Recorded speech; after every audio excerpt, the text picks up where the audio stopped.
వేదిక మీద ఉన్న దైవ సేవకులకు, దైవజనులకు నా హృదయపూర్వక వందనములు తెలియచేయచ్చు ఉన్నాను.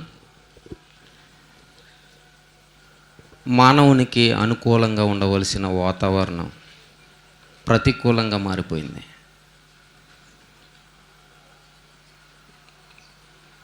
ఎంతగా మారిపోయిందంటే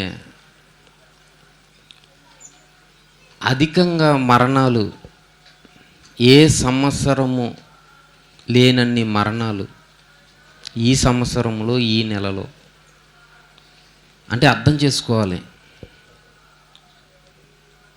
జాగ్రత్తలు తీసుకోండి.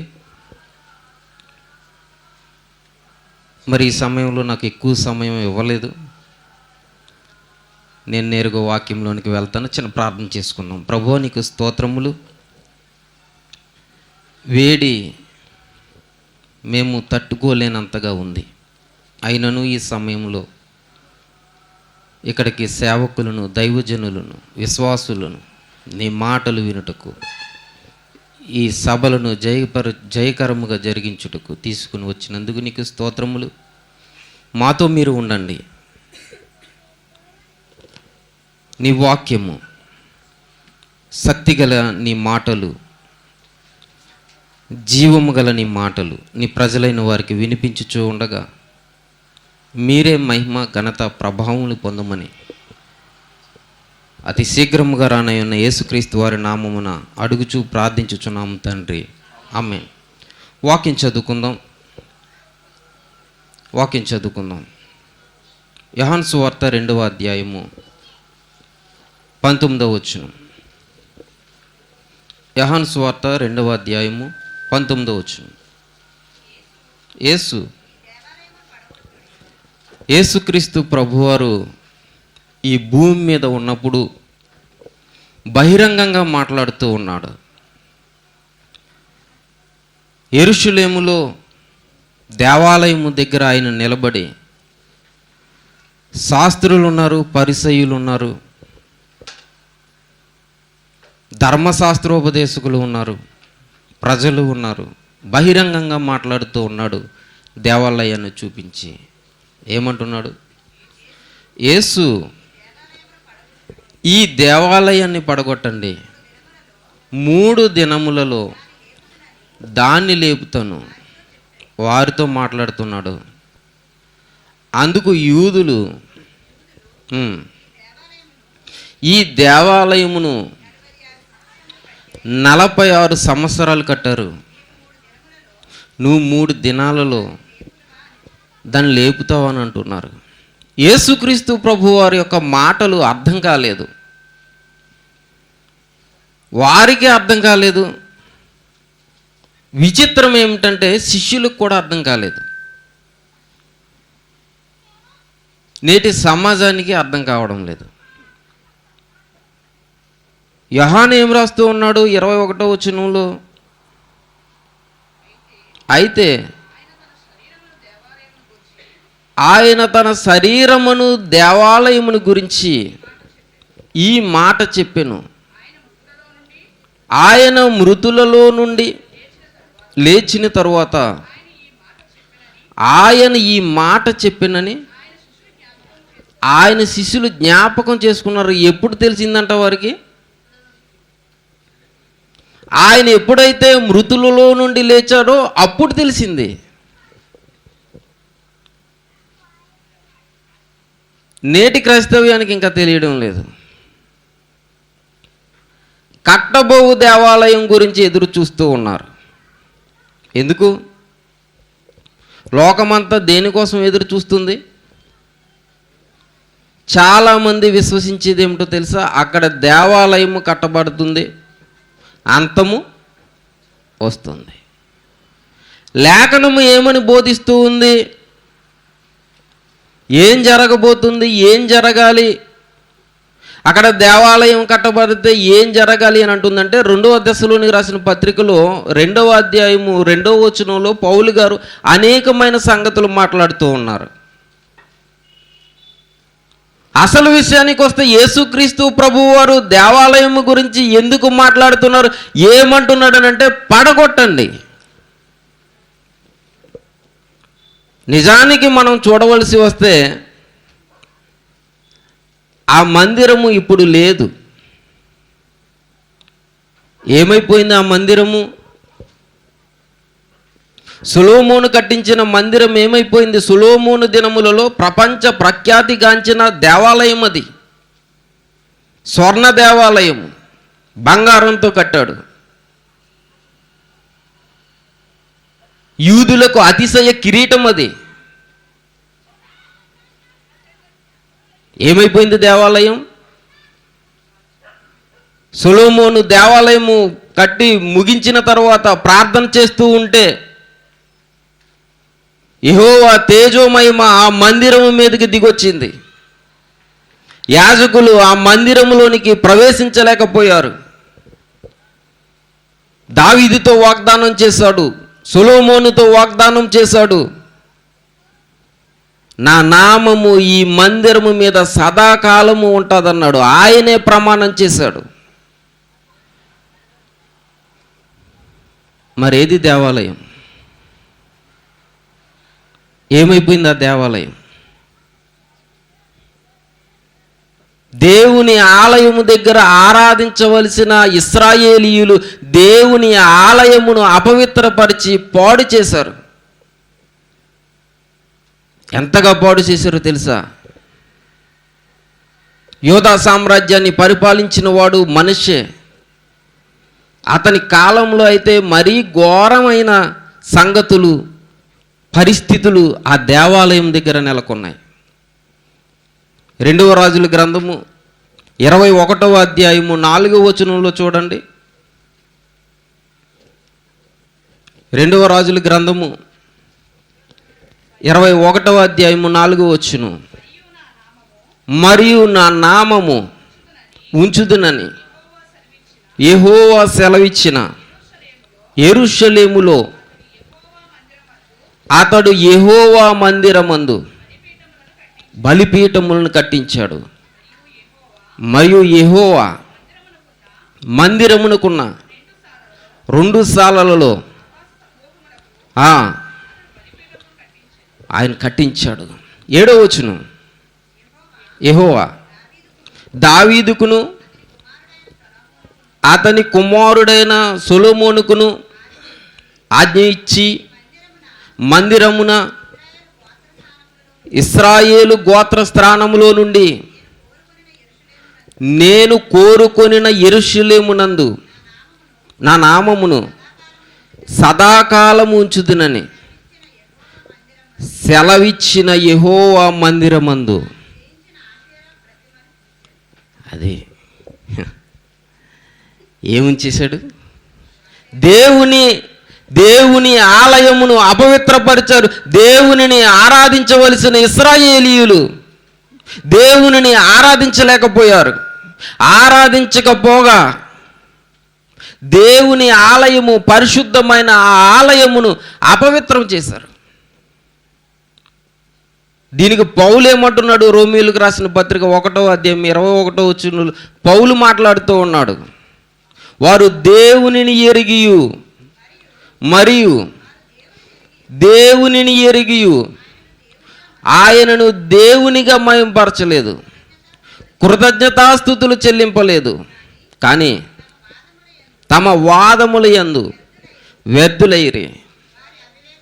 వారి అవివేక హృదయము అంధకారమైపోయింది. తాము జ్ఞానులమని చెప్పుకొనుచు బుద్ధిహీనులైపోయారు. వారు అక్షయుడకు దేవుని మహిమను క్షయమగు మనుషుల యొక్కయు పక్షుల యొక్కయు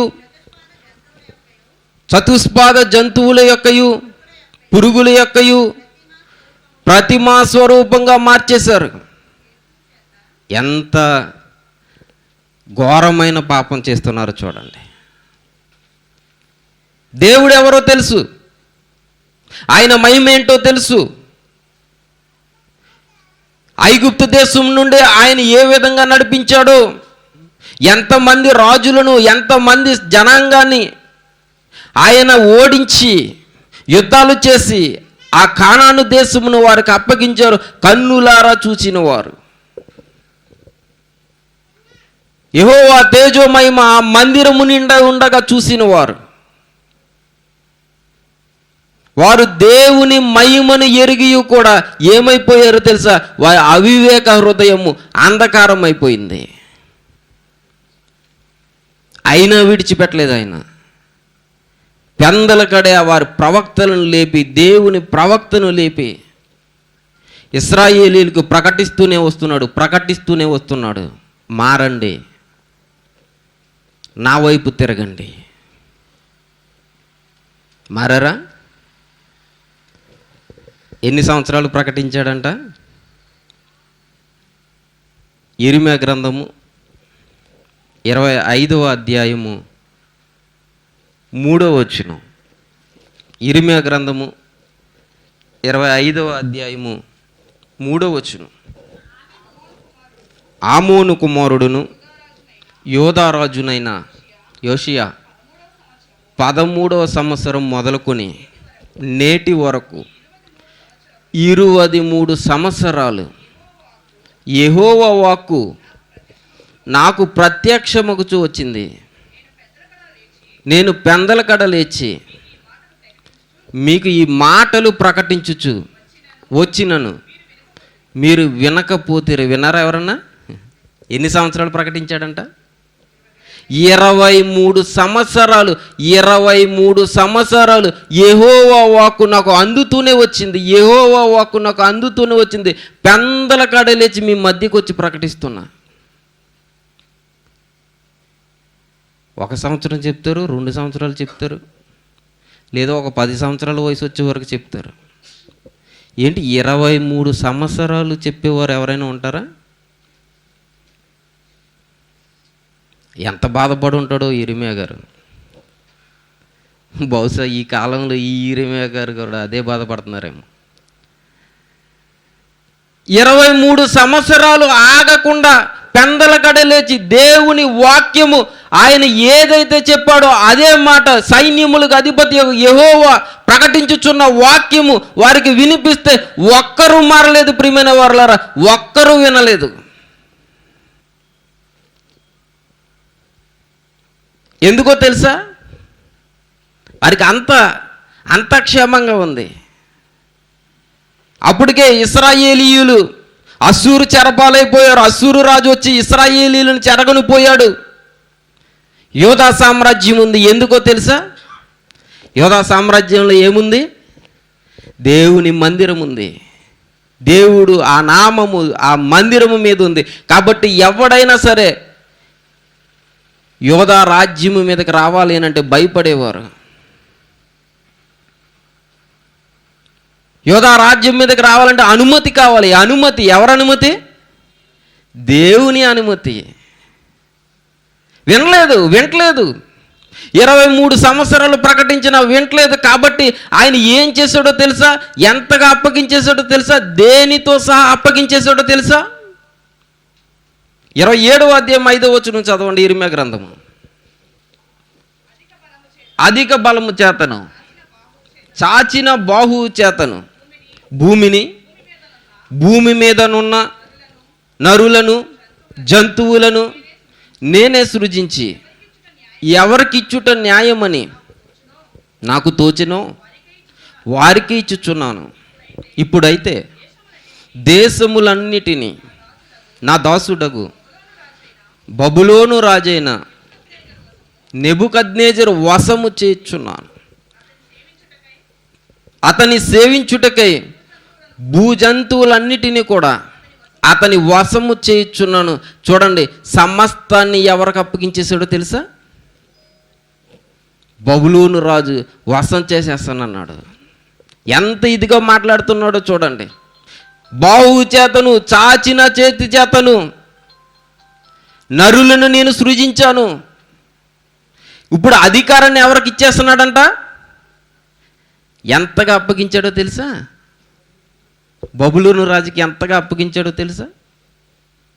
36వ అధ్యాయము 17వ వచనం, 2వ దినవృత్తాంతాల గ్రంథము. 2వ దినవృత్తాంతాల గ్రంథము 36వ అధ్యాయము 17వ వచనం.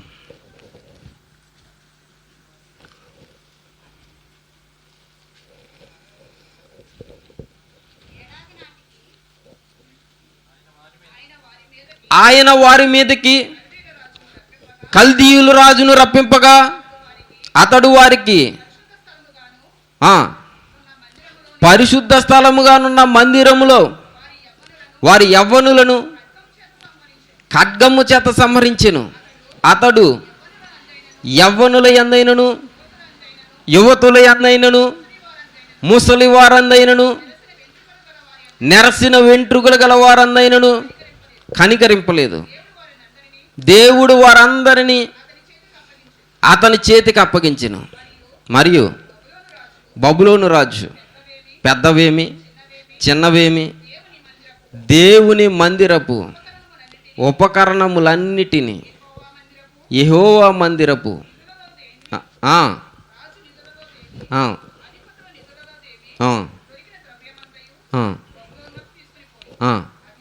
మరియు అదియుగాక కల్దీయులు దేవుని మందిరమును తగలెట్టేశాడు. నెబుకద్నెజరు దేవుని మందిరాన్ని తగలెట్టేశాడు. యెరూషలేము అంతా కూడా రక్తంతో తడిసిపోయింది. ఆ రోజు యెరూషలేము అంతా కూడా రక్తంతో తడిసిపోయింది. ఎవరు ఎందుకు కనికరించలేదు నెబుకద్నెజరు. వాళ్ళు యవ్వనురాళ్ళ ముసలి వాళ్ళ పొడిచువార అసలు వృద్ధుల అనేది ఎవరిని కనికరించలేదు. అందరిని ఎక్కడ సంహరించాడో తెలుసా?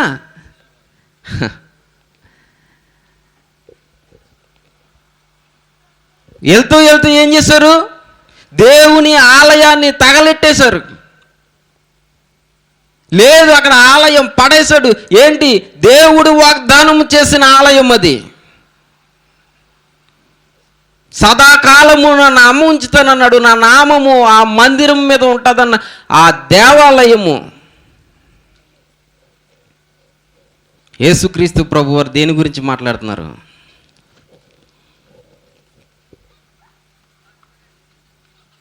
ఆలయం గురించి మాట్లాడుతూ ఆలయ కట్టడాలను చూపిస్తూ ఉన్నారు శిష్యులు. ఏమంటున్నాడు ఆయన? ఇన్ని చూపిస్తూ ఉన్నారే, రాతి మీద రాయి. మత్తయి సువార్త 24వ అధ్యాయంలో ఉంటుంది. రాయి మీద రాయి ఒక్కటి కూడా. మరి ఆయన కట్టిన దేవాలయం ఏంటి? ఆయన ఎందుకు వచ్చాడు ఈ లోకానికి? జకర్యా గ్రంథము 6వ అధ్యాయం 12వ వచనంలో ఒక లేఖనం ఉంది. అది ప్రవచనం. 6వ అధ్యాయం 12వ వచనం జకర్యా గ్రంథము. అతనితో ఇట్లా నేను చిగురు అను ఒకడు కలడు. అతడు తన స్థలములన్నిటిలో నుండి చిగుర్చును. అతడు యెహోవా ఆలయమును కడతాడు. యెహోవా ఆలయమును కడతాడు. కట్టబడిన ఆలయం ఏంటో తెలుసా? కట్టబడిన ఆలయం ఏంటి? పేతురు మొదటి పత్రిక 2వ అధ్యాయం 5వ వచనం. పేతురు మొదటి పత్రిక 2వ అధ్యాయం 5వ వచనం.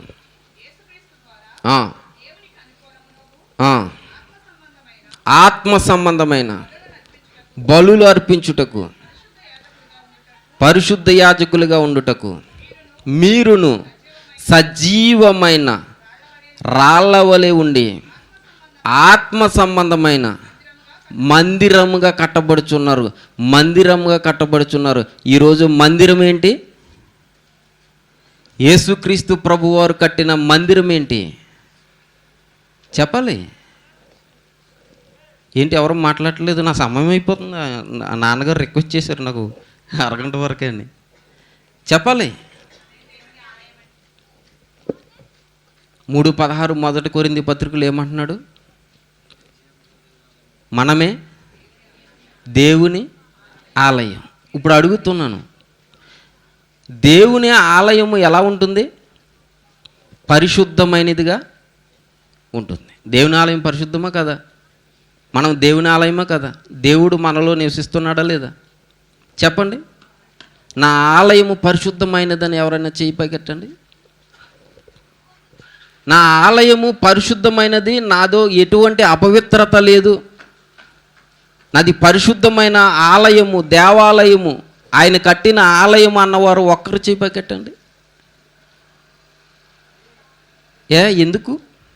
ఎందుకు మనము పరిశుద్ధంగా ఉండలేకపోతున్నాం?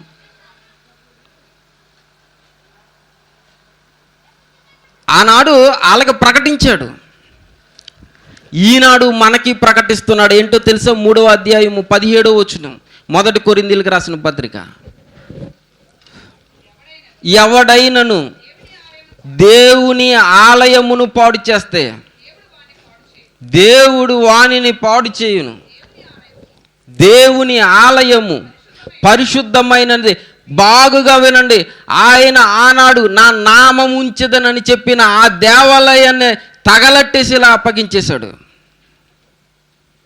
ఈరోజు పరిశుద్ధ ఆలయమైన మనము కూడా ఈ ఆలయాన్ని పాడు చేస్తే ఏమంటున్నాడో తెలుసా? ఆయన, ఎవడైనను దేవుని ఆలయమును పాడు చేస్తే దేవుడు వానిని పాడు చేయనంటున్నాడు. ఎలా ఉన్నాయి దేహాలు? ఎలా ఉన్నాయి ప్రియమైన వారలారా? ఈరోజు దేహాలు ఎలా ఉన్నాయి? నీ దేహంతో దేవుణ్ణి మహిమపరచగలవా? ఏంటి? నీ దేహంతో దేవుని మహిమపరచగలవా? ఏమంటున్నాడు పౌలు? 6వ అధ్యాయం 1 కొరింథీయులకు రాసిన పత్రిక 6వ అధ్యాయం 20వ వచనంలో చూడండి. మీరు విలువ పెట్టి కొనబడిన వారు, మీ దేహంతో దేవుని మహిమపరచు అంటున్నారు. నీ దేహంతో దేవుని మహిమపరచు. నీ దేహంతో దేవుని మహిమపరిచే దేవాలయాలు లేదా దేహాలు ఉన్నాయా ఈరోజు?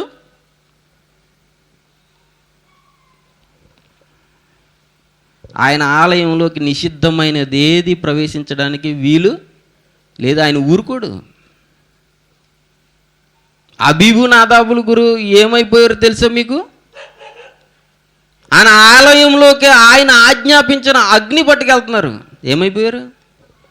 వేరొక అవకాశం ఇచ్చాడా? వద్దన్నాడా? ఆకాశము నుండి అగ్ని దిగొచ్చి కాల్చేసింది.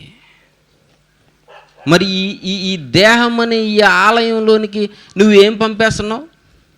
ఏమున్నాయి ఈ ఆలయంలో? ఏమున్నాయి? కలహములు, మత్సరములు, కొదరములు, కక్షలు, భేదములు, విమతములు, అసూయలు, వ్యభిచారము, కామకత్వము, ఇవన్నీ కూడా ఏం చేస్తున్నాయో తెలుసా? ఈ ఆలయాన్ని పాడు చేస్తున్నాయి.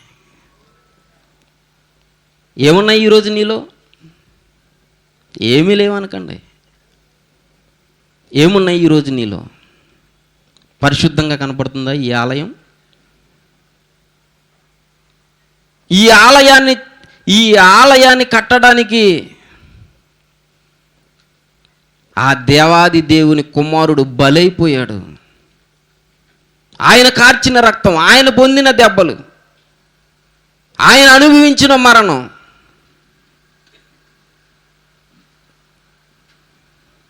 ఈరోజు మనల్ని దేవాలయంగా ఉంచాయి. అనేకమైన సంగతులు ఉన్నాయి నేను చెప్పేవి. అసలు ఈ దేవంతో దేవుని మహిమపరిచి చూడండి.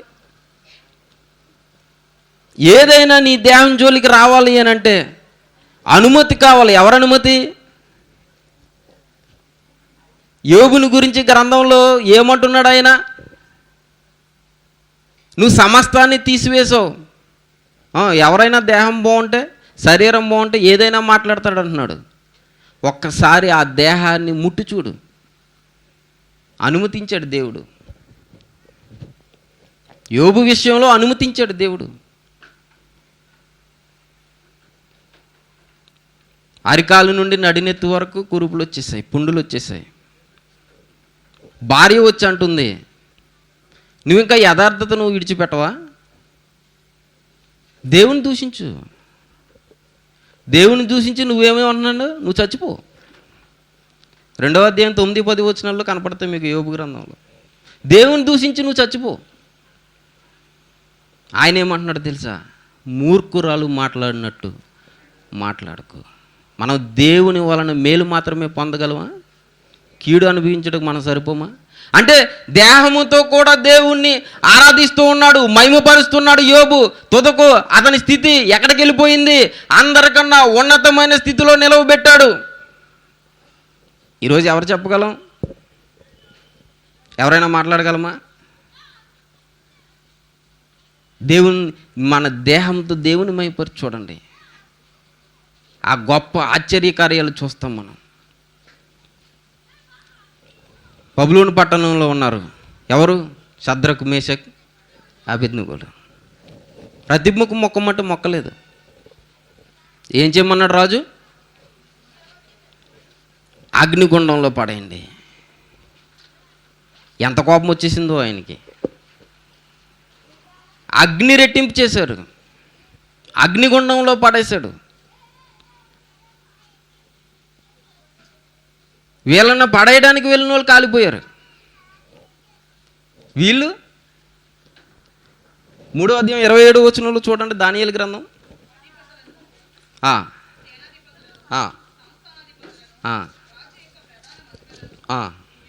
కూడి వచ్చి ఆ మనుష్యులను పరీక్షించి వారి శరీరమునకు అగ్ని ఏ హాని చేయకుండుటయో వారు తల వెంట్రుకలలో ఒకటైనను కాలిపోకుండుటయో వారి వస్త్రములు చెడిపోకుండుటయో అగ్ని వాసన అయినను వారి దేహమునకు లేదు. అసలు అనుమతి ఇవ్వలేదు ఆయన దేనికి అనుమతి ఇవ్వలేదు తెలుసా? అగ్ని వాసన కూడా దేహానికి తగలడానికి వీలు లేదు. అంటే ఎంత ఇదో చూడండి. వారి దేహముతో మన దేహముతో దేవుణ్ణి మహిమపరచగలిగితే ఏంటి? అగ్ని ఎవడైనా కిరోసిన్ పూసుకుని అగ్గిపుల్లలు అంటించుకుంటే తగలబడకుండా ఉంటాడా? చేయకండి ఎవరు. మన విశ్వాసం అట్టిది కాదు. అగ్ని వాసన ఆయనను దేహమునకు తగలడానికి వీలు లేదంటే వీలు లేదు. ఆయన అనుమతి ఇవ్వలేదు. వారు దేహములతో దేవుని మహిమపరిచారు కాబట్టి చూడండి ఆయన ఆశ్చర్యకార్యం చూడండి. ఏ జబ్బైనా వస్తుందా? ఏ రోగమైనా, ఏ వ్యాధి అయినా అసలు సమస్య లేదు. ఎందుకో తెలుసా? ఆయన ఏం చేస్తాడు? మన చుట్టూ రక్షణ కంచె. చదువుకోలేదో యోబు గ్రంథము? రక్షణ కంచె. ఎవరికున్నాయి దేహాలు? మీరు విలువ పెట్టి కొనబడిన వారు. ఒకడు విలువ కట్టాడు ఆయనకి, ఒకడు విలువ కట్టాడు. ఎంత విలువ కట్టాడు? ఎంత కట్టాడు? 30 వెండి నాణాలకు అమ్మేశాడు. అనుకుంటూ ఉంటాం, ఏంటి ఇస్కరియోతు ఇలా చేశాడు ఇలా చేశాడు. 30 వెండి నాణాలకు అమ్మేశాడా? ఆ వచనాలు చదువుకున్నప్పుడు, ఆ అధ్యాయం చదువుకున్నప్పుడు అందరూ అలాగే అనుకుంటారు. 30 వెండి నాణాలకు ఆశపడి యేసుక్రీస్తు ప్రభు వారిని అప్పగించేశాడు, సిలువేశారు, చంపేశారు. కానీ ఈరోజు ఏంటో తెలుసా? ఆయన ఒక్కరోజే అప్పగించాడు, కానీ నువ్వు ప్రతి దినము ఆయన్ని అప్పగిస్తున్నావు. అప్పగిస్తున్నావా లేదా? ఎలా ఉన్నాయి ప్రియమైన వాళ్ళారా? ఆయన చూడండి, ఇప్పుడు చూడండి. ఒక మందిరాన్ని పడగొట్టేశాడు, ఒక మందిరాన్ని కట్టాడు. ఇప్పుడు ఆ మందిరాలు పాడైపోతున్నాయి. ఆయన బాధ ఎలా ఉంటుందో చెప్పండి ప్రియమైన వాళ్ళారా. ఎవరైనా ఇల్లు పడిపోయింది అనుకోండి, గంతులేస్తూ ఉంటారా? ఆనందపడుతూ ఉంటారా? ఆయన ఏమంటున్నాడో తెలుసా? ఆయన కూడా సంతోషించడు. ఈరోజు ఈ ఆలయం పాడైపోతే ఆయన సంతోషించేవాడు కాదు. ఏమంటున్నాడు తెలుసా? ఆయన ఒకడు చనిపోవటం ద్వారా నాకు సంతోషము లేదు. నిజమైన సంతోషం ఎక్కడో తెలుసా? వాడు మారు మనసు పొంది పరిశుద్ధంగా జీవించడం. ఈ జీవితాలు, ఈరోజు మనం జీవించుచున్న ఈ జీవితం, పౌలేమంటున్నాడో తెలుసా? నేను జీవించుచున్న ఈ జీవితం నాది కాదు. నా కొరకు ఒకడు చనిపోయాడు. ఆయన యందు విశ్వాసం ద్వారా నేను బ్రతుకుతున్నాను. గలతీయులకు రాసిన పత్రిక 3వ అధ్యాయం 20వ వచనం.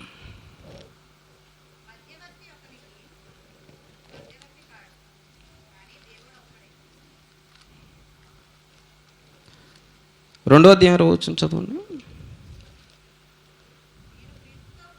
నేను క్రీస్తుతో కూడా సిలువ వేయబడి ఉన్నాను. ఇక్కడను జీవించేవాడను నేను కాను, క్రీస్తే నా యందు జీవించుచున్నాడు. నేనిప్పుడు శరీరమందు జీవించుచున్న ఈ జీవితం ఈ జీవితం, నేను ఇప్పుడు జీవించుచున్న ఈ జీవితం నన్ను ప్రేమించి నా కొరకు తను అప్పగించుకొనిన దేవుని కుమారుని అందలి విశ్వాసం వలననే జీవించుచున్నాను. ఎంతమంది నమ్ముతున్నారో తెలియదు. నీ జీవితం నువ్వు ఎప్పుడో చనిపోయావు. ఇది ఆత్మీయ జీవితం.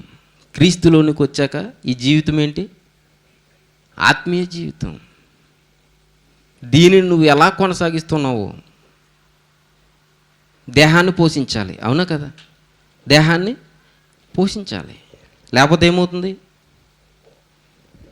మనిషి అనుకుంటాడు తినకపోతే చచ్చిపోతామని. తిన్నంత మాత్రాన బతుకుతామని ఏమైనా ఉందా? ఈ దేహం గురించి బాధపడతాడు. దేహం దేనికి చెప్పండి? ఈ దేహం దేనికి? చేతులు ఎందుకు? పని చేయడానికి. కళ్ళు ఎందుకు? చూడడానికి. చెవులు ఎందుకు? వినడానికి. కాళ్ళు ఎందుకు? నడవడానికి. కడుపు ఎందుకు? ఆహార పదార్థాలకి. మరి దేహం ఎందుకు చెప్పండి? దేహం ఎందుకు? ఈ లోకాన్ని అడిగితే దేహం ఎందుకు ఈ లోకానికి? వ్యభిచరించడానికా?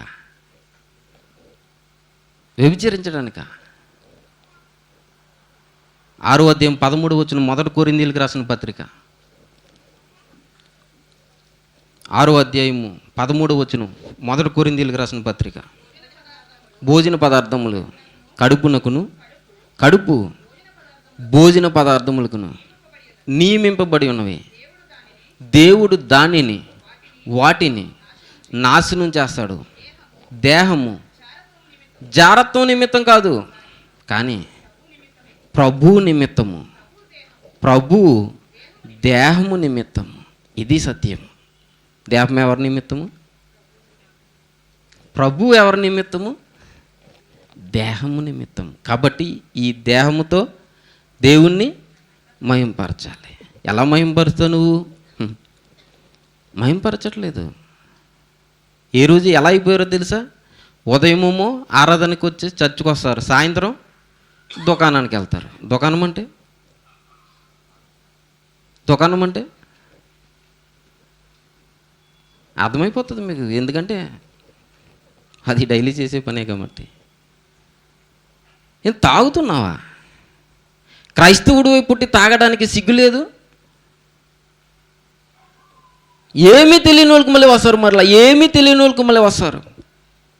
అమ్మ చూడగానే ఎంత విశ్వాసురాలు, ఎంత విశ్వాసులు పైకి చూపించుకు. ఆయన శాస్త్రుల్ని పరిచయులను వదలలేదు. ఏమంటున్నాడో తెలుసా? మీరు సున్నం కొట్టిన సమాధిని పోలి ఉన్నారు. పైకి ఎలా కనపడుతున్నాయి? ఎంతో సుందరంగా కనపడుతున్నాయి. లోపల సమస్త కలమసంతో నిండిపోయి కొంపు కొడుతున్న మీ జీవితాలు. వద్దు ప్రియమైన వాళ్ళారా, ఈ జీవితం వద్దు. నువ్వు మారు. 6:9 అంటున్నాడు, అసలు ఈ రాజ్యానికి, దేవుని రాజ్యమునకు వారసులు కానేరరు త్రాగుబోతులైనను, తిరుగుబోతులైనను, తిండిబోతులైన, వ్యభిచారులైనను, జారులైనను. దేవుని రాజ్యమునకు వారసులు కానేరరు. మారాలి. సమయం దాటిపోయింది. ఈ జీవితం, ఈ దేహం దేవుని నిమిత్తమే. ఆఖరిగా ఒక వచనం చదవండి. 2వ కొరింథీయులకు రాసిన పత్రిక 5వ అధ్యాయము 7, 8, 9 వచనాలు. కనుక ఈ దేహములో నివసించినంత కాలము ప్రభువుకు దూరంగా ఉన్నామని ఎరిగి ఉండి ఎల్లప్పుడూ ధైర్యము గలవారమై ఉన్నాము. ఇట్లు ధైర్యము కలిగి ఈ దేహమును విడిచిపెట్టి ప్రభు యొద్ద నివసించుటకు ఇష్టపడుచున్నాము. కావున దేహమందున్నను దేహము విడిచినను ఆయనకి ఇష్టలమై ఉండవలనని మిగుల ఆపేక్షించుచున్నాను. దేవుడిటి భాగ్యం మనందరికీ దయచేయునుగాక. ఆమెన్. ప్రభువా నీకు స్తోత్రములు. ఈ సమయమున కొన్ని మాటలు నీ ప్రజలైన వారికి వినిపించుటకు నాకు సహాయం దయచేసినందుకు నీకు స్తోత్రములు. నాకు ఈ సమయం ఇచ్చిన దైవజనులకు, సేవకులకు, వేదిక మీద ఉన్న వీరందరికీ తండ్రి నేను పేరు పేరున వందనములు తెలియచేస్తున్నాను. ఈ మాటలను బట్టి మీరే మహిమ, ఘనత, ప్రభావం పొందుము. మమ్మల్ని ఆశీర్వదించుము, దీవించుము. వచ్చిన ప్రతి ఒక్కరికి నీ కృపాక్షేమములు దయచేయము. యేసు నామమున అడుగుచు ప్రార్థించుచున్నాం తండ్రి. ఆమేన్.